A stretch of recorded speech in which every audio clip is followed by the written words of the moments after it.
as far as on episode 21. Damn it! I was hoping you'd keep going. All right. Just one more topic. We are following up our E3 coverage with the official episode 21. Correct.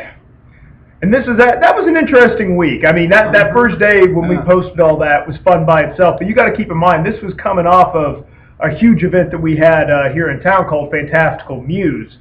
Downtown Broken Arrow, over there by Your Design. First annual sci-fi fantasy art show. We were all the sponsors for. It's where we unveiled Double Jump. So yeah, this is brought to you by Double Jump in conjunction with Just One More Level and All Your Base. All Your Show. And Double Jump is the network that we're putting everything together. Yeah, so from now on, instead of having to list 700 things, just Double Jump. Yeah, because we found it was kind of hard to do that. Yeah. I mean, if you were watching any of the All Your Show video reviews, towards the end, it'd be like, hey, leave a comment and post, subscribe, Facebook, Twitter, blah, blah, blah. We are everywhere. So. Yeah, but anyway, we wanted to touch a bit more on some of the stuff we saw at E3. One in particular, The Dark Sorcerer, made by Quantic Dream, the guys who did Heavy Rain, Indigo Prophecy, known for looking astonishing. Not only was the trailer amazing, and you know what, I'm looking forward to that game, the trailer was also hilarious. So go check it out. They may have pulled themselves out of the Uncanny Valley. We might actually have seen the death of the Uncanny Valley. However, well, we say that, and then a couple games later, I can't remember what it was, we're like, nope, back in it. Yeah. Was it Final Fantasy, or? Yeah, Final Fantasy 15, yes. That weird, that the father at one end of the table, yeah, the son on the other. Yeah, they just look creepy, but Quantic Dream may have gone out of the...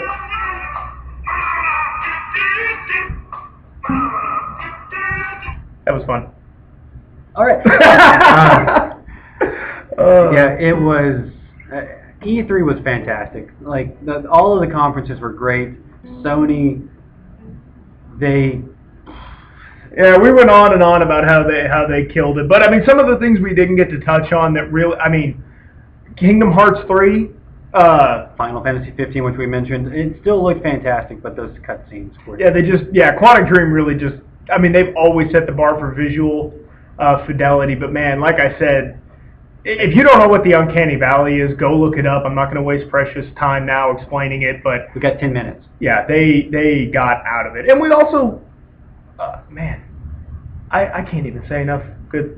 E3 was awesome this year, and we're glad to be out of it. Right now, you know, we're planning on a whole bunch of different stuff, working with the guys over at PJ Gamers, talking about, you know, pushing Double Jump more, doing like giant tent sales and stuff. So it's been pretty hectic. We are so frazzled, but we're still energetic. We're still going for it. But we're dazzled. Yeah.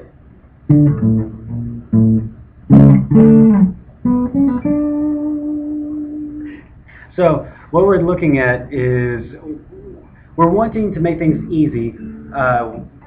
We got confirmation from Blue, Eyes Epic Blue, that DoubleJump.tv was registered, so we are going to start building a website that will make it easy to access all of our links and networks and channels and all that fun stuff, in addition to the new original content coming for Double Jump in the near future. Right.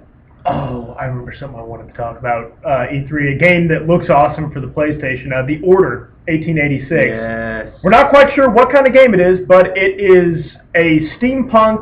Jack the Ripper era... Yeah, like, you know, that Victorian era London, they showed Whitechapel and all that, very steampunk, lots of shooting, monsters and stuff. Again, don't know what kind of game it is. But this brings me up on something else that we saw a lot at E3, which a lot of these trailers... Second screen? No. Oh. Yes, we can talk about that in a second. A lot of these trailers, and this is an old trick, talk about how this was rendered on the in-game engine.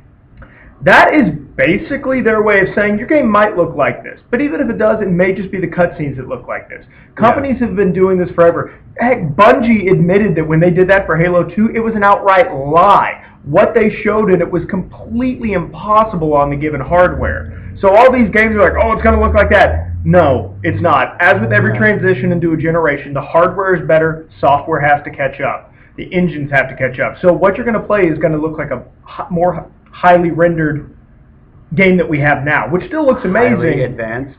Chipset.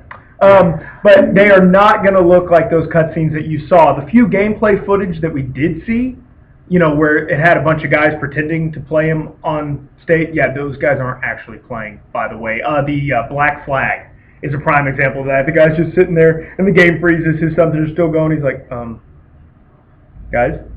Yeah. Guys? Yeah, they're not actually playing. I think Battlefield was true to life, though.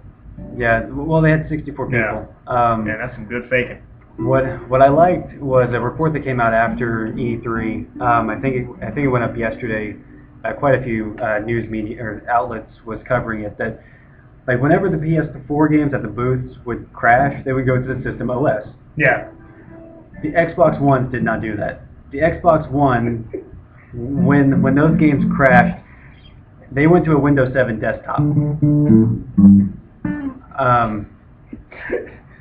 One, not only were they not using Xbox One dev kits, they were showing it on a PC. They were showing it on a PC, and they didn't even have faith in Windows 8 to run it, that they were using Windows 7.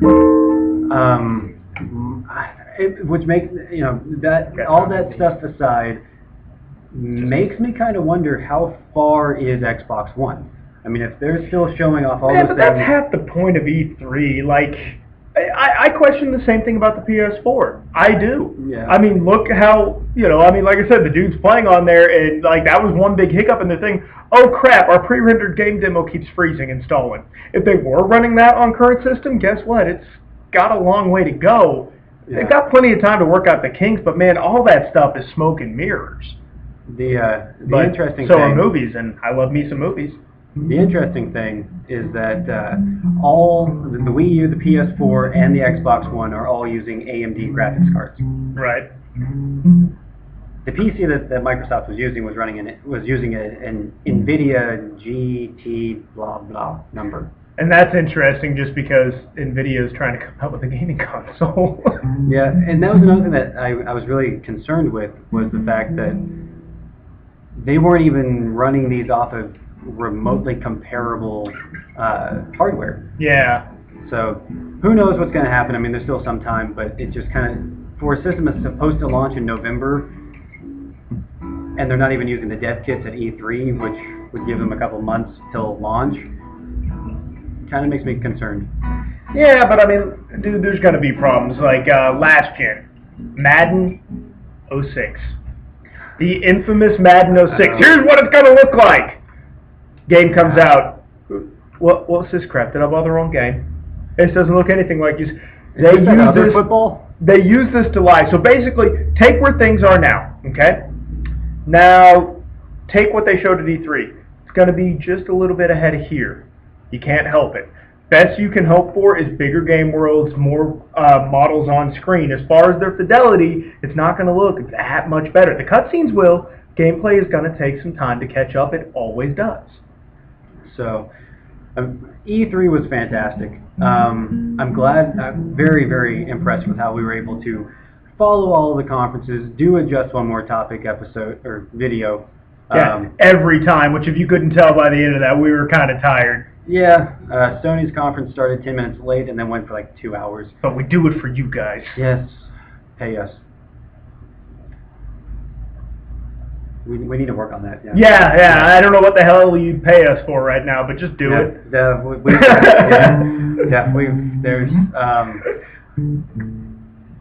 Anyway, so we'll work on all that stuff later. What we're doing is, E3 was awesome. Double jump. We're transitioning to a whole new platform. So there's going to be some hiccups. It's going to take a little time for the content to become constant, but stick with us. It's going to be awesome. Yeah, we're not going to have any type of 24-hour authentication. Where are you even going right now? You're not going to have to check in with us every 24 hours. If you want to show it to your friends, you can show it to your friends. Yeah, you can buy it. I mean, we don't know how much. There's no price. But hey, if you want to. Well, you want to help fund us, we're all for it. Yeah. Oh well. So yeah, pay us. I think that's the moral of the story. Brought to you by We Want Money. With that, I'm Taborius. And I'm Troy. We didn't even do that. No, we haven't done that in a while. Yeah. So for last week, the E3 videos, I'm Tridrachius. I'm Taborius. Yes. Am I? Yes, I'm Taborius.